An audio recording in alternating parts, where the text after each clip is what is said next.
So I don't really know what happened. Ben Stanek wrote an article that the Commanders might not have a choice with Daron Payne but to keep him around, right?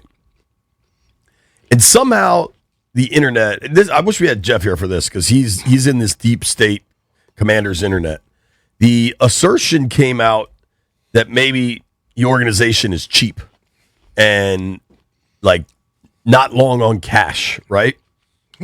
And I don't know how one thing becomes the next, but I think that is misguided. And the Daron Payne thing is going to be really interesting because the one thing I can't stress enough, the salary cap is going to be $300 million. People get so caught up in what guys are getting paid that they can't process how little that impacts the salary cap. Last year, people were upset about Javon Kinlaw making $15 million. Didn't affect it at all. It's about 5%.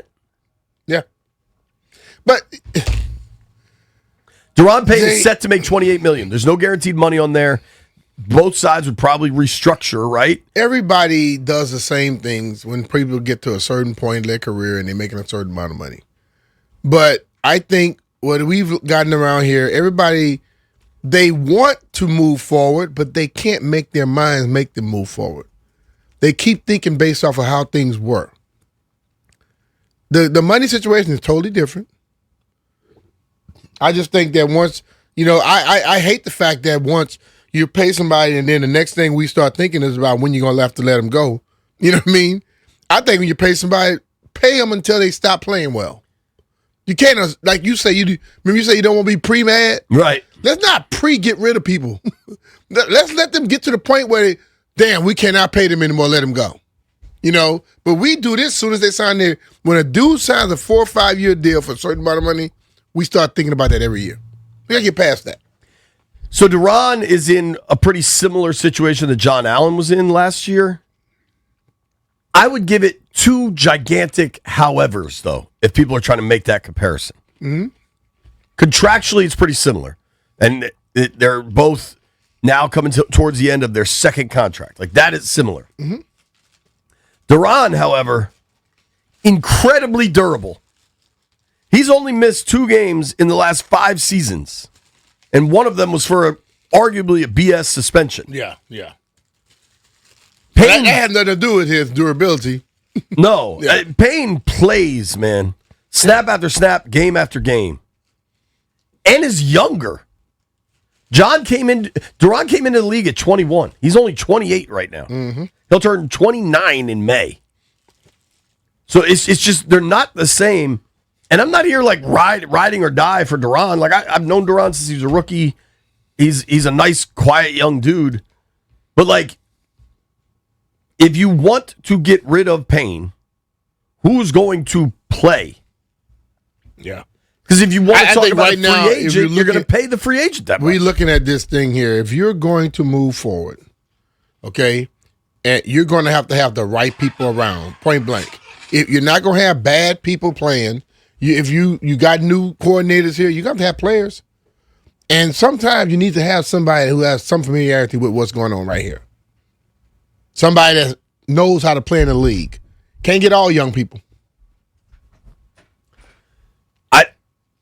Through 2 years, I don't think Johnny Newton is the replacement for Daron Payne that some thought / hoped. Newton is a negative against the run, and we're 2 years in. There's nothing to say he can't evolve and become better, but he gets blown off the line of scrimmage. Johnny Newton in the run game does not help your defense.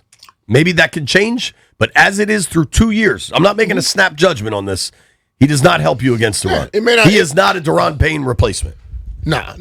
He's too small for that. Right. You got to know how to use him and utilize his ability. Right. And maybe somebody coming in with a different mindset could do that for him. My point with Payne is not that you must keep him. I can understand there's no guarantees left. Maybe you can make something work. If you want to scream about his cap number at $28 million, Okay, it's about 9% of the salary cap. Salary cap is $300 million. Yeah. I think people still have in their brain that when the cap was like 125 mil, because it accelerated so fast over the life of this last TV contract. Like, it is so high now. People have to just realize this one thing that I realized a long time ago. People get paid in the NFL. Let's stop looking at the money that people get immediately. Oh, they're getting paid too much money. Don't compare it to yourself. This is what they get paid in this league. Just realize that.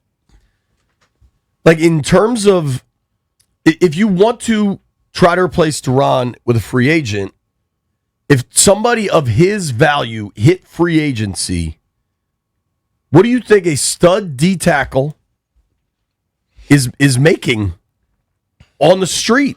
It's going to be 35. Yes, easily.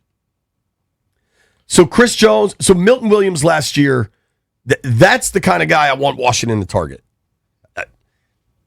He signed a 4-year, $104 million deal. But you know one thing, though, Jay? Let's go back to that. When Milton Williams became a free agent and people started talking, you know how many people were saying, oh, he ain't that level of guy. Oh, anybody can go sign him. Now when he goes and he performs well and that defense played well, now they're talking about how good he was. Before he signed, they were not giving him a lot of credit. Dude, there are people in New England halfway through the year that were calling him a bust, that they paid too much. That's what I'm saying. Like, it's amazing. He missed some time. But it's amazing at this point now. Oh, look at this deal. You don't know sometimes. You got to let it play out. I think it is. If Daron's back, that's okay. Like, he is not the problem. Honestly, their cap isn't even in bad shape. You know what I'm saying? Like, they have plenty of space. And until they show a proclivity for spending, what do they need to create more space for? Right now, they've got over $60 million in cap space. They're obviously going to get a Tunsil deal done. That'll create more cap space. Let's come and open up some money. Lattimore's coming off the books. Yeah. Like, could you save more by releasing Payne? Yes. Who the hell's going to play D tackle?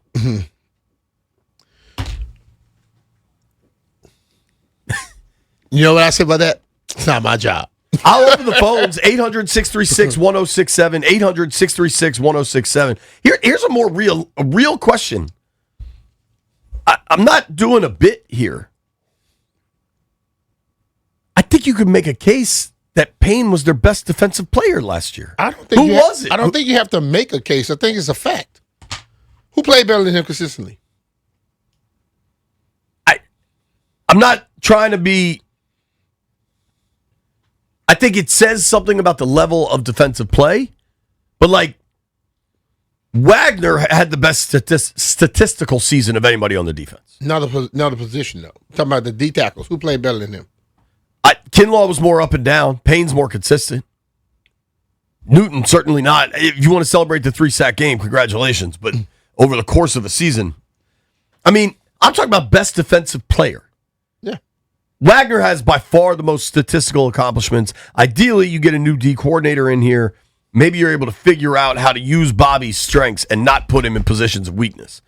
Some of that, when you get quick running backs or wideouts or tight ends running free against middle linebackers, that rarely works out all that well, and it certainly didn't for Washington. Yeah, and you watch any game that doesn't work out. I mean, Von Miller led them with sacks. I wouldn't say he was their best player.